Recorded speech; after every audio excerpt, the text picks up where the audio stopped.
যারা এখানে উপস্থিত আছেন বয়স্কদের আবার প্রণাম জানাই, আর যারা মা বোনেরা বা গ্রুপের মেয়েরা যারা উপস্থিত আছেন সবাইকে আমার শুভ নববর্ষের আন্তরিক প্রীতি, শুভেচ্ছা, ভালোবাসা, অভিনন্দন। এখানে আর যারা উপস্থিত আছেন আমার ব্লক সভাপতি সুপ্রিয় হালদার মহাশয়, উপস্থিত আছেন আমার জেলা পরিষদের সদস্য, সবাইয়ের অভিভাবক, রাজনীতির আমাদের এগিয়ে নিয়ে যাওয়ার একজন পথপ্রদর্শক নারায়ণচন্দ্র ভৌমিক মহাশয়, উপস্থিত আছেন বেলপুর অঞ্চলের অঞ্চল সভাপতি প্রসাদ গায়েন মহাশয়, উপস্থিত আছেন আমাদের প্রধান ঝুমা বিশ্বকর্মা মহাশয়া, আর উপস্থিত আছেন আমাদের নাজিম ভাই, উপস্থিত আছেন আমাদের এই ব্লকটাকে এই তথা আমাদের অঞ্চলটাকে পরিচালনা করে বাপি বিশ্বকর্মা, আরো উপপ্রধান যে আছে তিনি হলো বর্ণালী মণ্ডল, আমাদের এখানেই বাস। তো আমাদের মোটামুটি সবাই অন্তিম সময়ে এসে উপস্থিত হয়েছি। আমরা এখানে এসেছি যে আমাদের মুখ্যমন্ত্রী মমতা বন্দ্যোপাধ্যায় তিনি এই সিপিএম এর রাজত্ব যে হারে মানুষ যে ক্ষুব্ধ ছিল এবং ওই পরিস্থিতিটাকে মোকাবিলা করার জন্য তিনি নিজে একটা দল গঠন করেছিলেন। তিনি চেয়েছিলেন বদলা নয় বদল চাই, তিনি আমাদের মধ্যে বদল আনতে পেরেছেন। আপনারা সবাই প্রায় এখানে সবাই যারা উপস্থিত আছেন মনে হয় জেনেন আমার দাদা শ্বশুর ছিলেন হংসধর ধারা মহাশয়, তিনি এই অঞ্চলের তথা এই ব্লকের একজন এমএলএ, সেই ফ্যামিলির একজন। আমি আজকের এই জায়গায় আসতে পেরে নিজেকে খুব গর্বিত মনে করছি যে আপনাদের মাঝখানে আবারও আমি পরিষেবা পৌঁছে দিতে পারবো। তো আমাদের মুখ্যমন্ত্রী মমতা বন্দ্যোপাধ্যায় এতটাই মানবিক যে তিনি এই পরিবর্তন কিভাবে এনেছিলেন।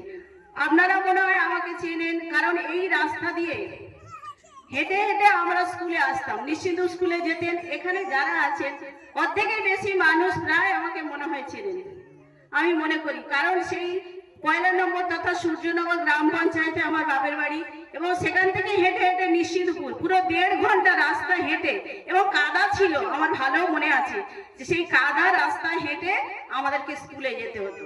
কারেন্ট ছিল না, কিছুই ছিল না। সেই জায়গাটা তো আজকের আমাদের পরিবর্তন হয়েছে। আমরা পেয়েছি পিচের রাস্তা, ঢালাই রাস্তা, যেখানে আমরা তখন হেঁটে স্কুল করেছি, কিন্তু এখন মেয়েরা কি করছে, স্কুলে সাইকেল চালিয়ে আসতে পারছে। সেটাও কার অবদান? আমাদের মুখ্যমন্ত্রী মমতা বন্দ্যোপাধ্যায়। এবং তিনি নিজে একজন মহিলা, সেই হিসাবে মেয়েদের কথা তিনি বারবার ভেবেছেন।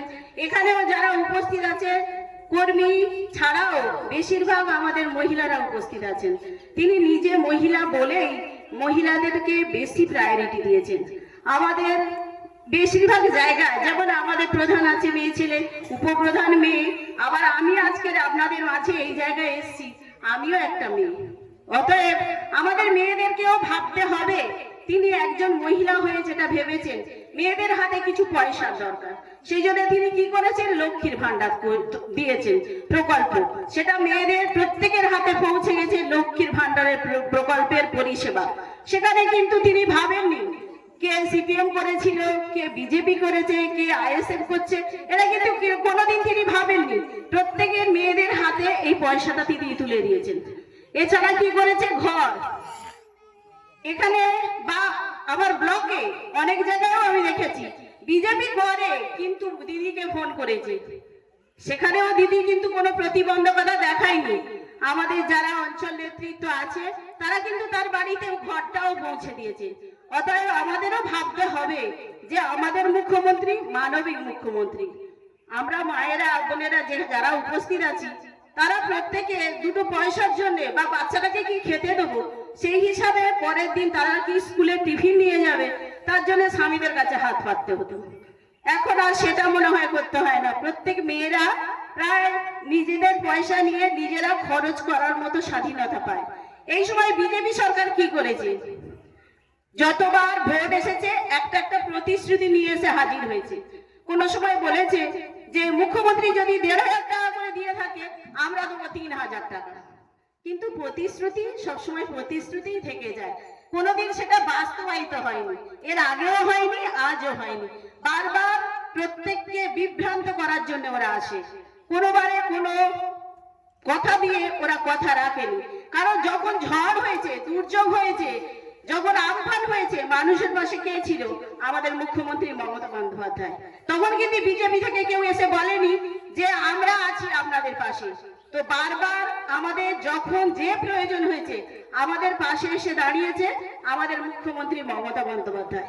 অতএব আমাদেরকেও ভাবতে হবে সেই জায়গায় যে সারা বছর আমাদেরকে পরিষেবা দিয়ে এলো, আর ভোটের সময় আমরা কি করেছে না, আমি এই পরিষেবাটা পাইনি, অতএব বিজেপিকে ভোট দিতে হবে।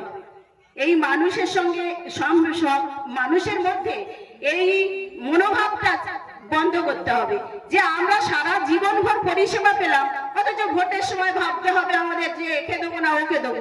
এটা মনের মধ্যে দ্বিধা না আনাই ভালো।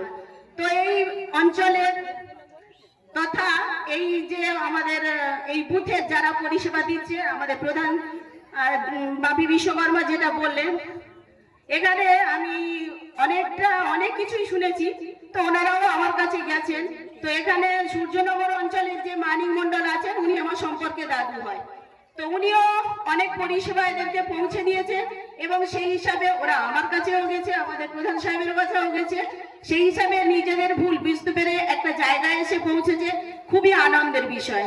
আর একটা কথা আমি যেটা বলতে চাই, এটা আমার অঞ্চল, আমাদের অঞ্চল। অতএব আপনারাও এই বেলপুকুরের অঞ্চলের বাসিন্দা, আমিও বেলপুকুরের অঞ্চলের বাসিন্দা। আমি 14টা অঞ্চলের উপরে থাকলেও আমার সবসময় মনে হবে কি যে আমার নিজের অঞ্চল, আমাদের সবাইয়ের অঞ্চল, আমরা সবাই এই অঞ্চলের জন্য করবো। আর এই তাহলেই কিন্তু আমি বলতে পারবো যে আমার বেলপুকুর অঞ্চল আমার পাশে আছে, তারা আমাকে ভোট দিয়ে এত ভোটে লিড করেছে। অতএব আমাকে এই পরিষেবাটা আমার অঞ্চলকে পৌঁছে দিতে হবে, আমাদের অঞ্চলকে আপনাদের সবাইয়ের মধ্যে পরিষেবা আমাকে পৌঁছে দিতে হবে। তাহলে আমি আপনাদের কাছের মেয়ে, এখানে আমার বাপের বাড়ি, এখানে শ্বশুর বাড়ি।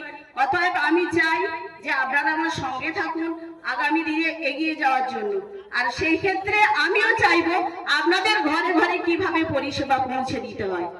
তো আমরা আজকে থেকে এইভাবে চলতে শুরু করি যে 4র্থবার মুখ্যমন্ত্রী আমাদের দিদিকে বানাতে চাই, সেজন্য 29শে এপ্রিল জোড়াফুল চিহ্নে ভোট দিন। এবং যাতে আমি বিধায়িকা হিসাবে আপনাদের মাঝে আসতে পারি এইটুকু আশা রেখে আমি আমার ছোট্ট বক্তব্য শেষ করছি। বন্দে মাতরম, জয় বাংলা।